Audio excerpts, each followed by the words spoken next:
হ্যাঁ, ও যে যে আমার বোন জামাই পুলিশ হাবিবুল্লাহ সরকার, উনি বর্তমানে ঢাকা ডিএমপিতে আছে টিও পদে। হ্যাঁ, তারপরে আমার নামে সে মিথ্যা মামলা করছে।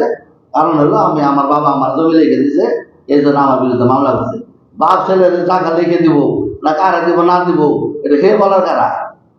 তোমার সামনে আমি তারও বলছি যে আমি এটাও বলছি যে ভাই আবার হয়েছে না, কারণ এটা আমাদের মানিক যাইতেছে। হ্যাঁ, আমি আপনার অন্য খাতে যাই আছে আপনি মনে করেন যে যতটুকু পারেন কম বেশি আমি আপনার বিল করে দিয়ে দিবি, এরপরেও সে আমার সঙ্গে করতে রাজি না। মানে এই কথা হলো তার কাটায় কাটায় সম্পত্তি দেওয়া লাগে, এই হলো কথাটা। পুলিশ দিয়ে হয়রানি করতেছে বলতে দুইবার আমার বাসায় পুলিশ আইছে, তারপরে জিডি করছে, আমি লিখে নিয়ে তারপর আমার বিরুদ্ধে জিডি করছে, আমার পরিবারে আরো ভাইটা যাচ্ছে ওদের নামে জিডি করছে। হ্যাঁ, আর মনে করেন যে আমার নামে তো মিথ্যা মামলা দিছে।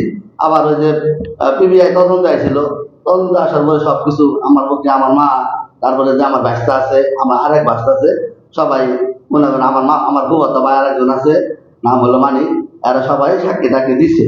দেওয়ার পরে তারপরে আমি যতটুকু ইনফরমেশন পাইছি, মনে করেন এই তো পুলিশের লোক হয়তো অমুক টমুক দিয়ে ফোন টোন দিয়ে তদন্তটা তার পক্ষে দেওয়া হোক। হ্যাঁ, এই জন্য এরকম ফোন টোন করাইতেছে। এই যে এইটুকুর মধ্যে আমি বর্তমান, তখন আমি সুষ্ঠু বিচার চাই, আমার যেন হয়রানি না করে, এই জন্য আমাদের কাছে আমরা সাহায্য চাই। জামালপুর সাব রেজিস্ট্রি অফিসে সরাসরি উপস্থিত হয়ে সিংহজানি মৌজার আমাদের বসত বাড়ির 22 শতাংশ জমি আমাকে রেজিস্ট্রি করে দেয়। এর আগে আমার বোন মনির আক্তারকে 10 শতাংশ জমি রেজিস্ট্রি করে দেয়। এরপর আমার বোন আমাদেরকে পারিবারিকভাবে হয়রানি ও হেয় প্রতিপূর্ণ করার জন্য বিভিন্ন দপ্তরে অভিযোগ দিচ্ছে যে মিথ্যা তথ্য উপস্থাপন করে ও ঘুষের বিনিময়ের মাধ্যমে জমি রেজিস্ট্রি করা হয়েছে। আমার ছোট বোন মনির আক্তারের স্বামী পুলিশ কর্মকর্তা হাবিবুল্লাহ সরকারের প্রভাব খাটিয়ে মিথ্যা প্রতারণার মামলা দিয়ে আমাদেরকে হয়রানি করছে। এই মামলাটি তদন্ত করছে পিবিআই কার্যালয়ে সশরীরে গিয়ে আমার মা রাবেয়া খাতুন সাক্ষী ও আত্মীয় স্বজনরা আমার পক্ষে সাক্ষী দিয়েছেন। আমার বাবা সশরীরে উপস্থিত হয়ে জমি রেজিস্ট্রি করে দিলেও তিনি মিথ্যা অভিযোগ করেছেন যে আমার বাবা উপস্থিত হয় নাই এবং অন্য লোককে উপস্থিত করে জমি রেজিস্ট্রি করেছি। আমি সরকারি খরচে জমি রেজিস্ট্রি করেছি।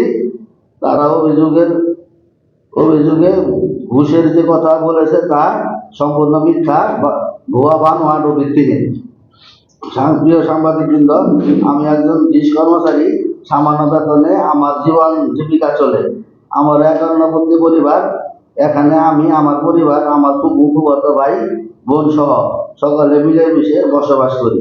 আমাদের পারিবারিক বাপ দাদার বসত ভিটা আমার বাবা আমাকে লিখে দিয়েছে। আমি আমার বাবা মাকে দেখাশোনা ও সেবা যত্ন ভরণ পোষণ করে আসছি। প্রত্যেক সূত্রে আমাদের আরো জমি আছে ও আর এই সূত্রে সে সব জমির ভাগ পাবে আমার বোন। এই জমি লিখে দেওয়ার আগেই তারা প্রভাব খাটিয়ে আমার নামে অপপ্রচার করছে, মিথ্যা মামলা ও হয়রানি করছে। আমার বিরুদ্ধে মিথ্যা মামলা ও অপপ্রচারের তীব্র নিন্দা ও প্রতিবাদ জানাই। নিবেদক মোহাম্মদ রাশেদুল ইসলাম।